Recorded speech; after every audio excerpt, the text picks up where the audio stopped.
That is awesome. You want to get back to running. So where to start?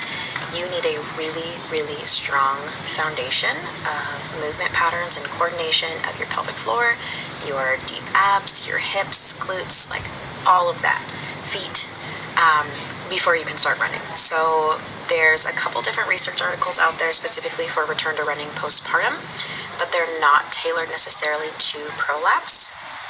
However, I am collecting the data on general return to running guidelines after injury, and then the ones for postpartum people.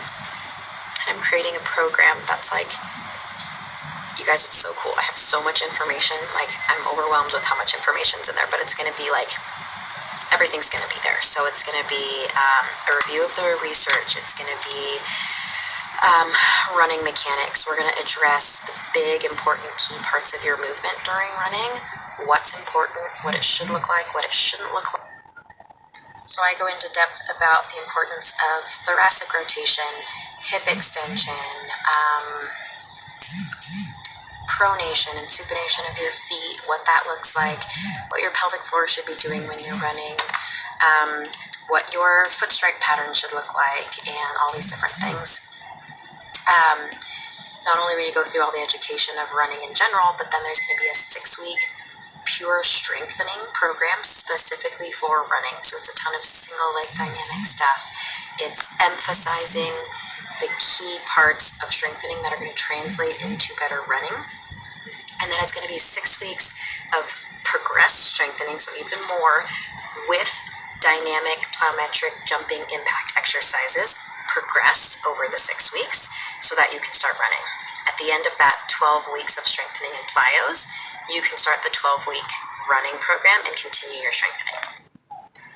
So just to summarize where to start, if you want to get back to running, you need to be super strong. Super strong. So start there, okay? Get your single leg strength figured out. Address any imbalances that you have one side to the other, and your repetitions need to be endurance focused. So higher reps, not 2 sets of 10, like 2 sets of 15, 2 sets of 20, 3 sets of 15, 3 sets of 20. That's what you need to be doing. And then if you want to work one-on-one with someone, find a physical therapist.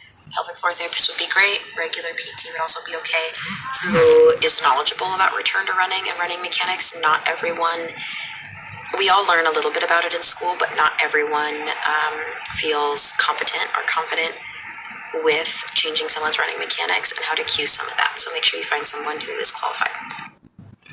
You can, if you've trained for it.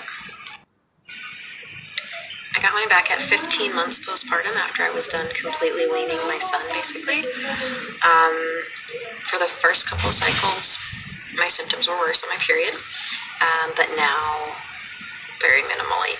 Like, I don't really notice symptoms much more than just period stuff. You need to figure out why you're doing it. Unless you figure out why you're doing it, no amount of conscious stopping the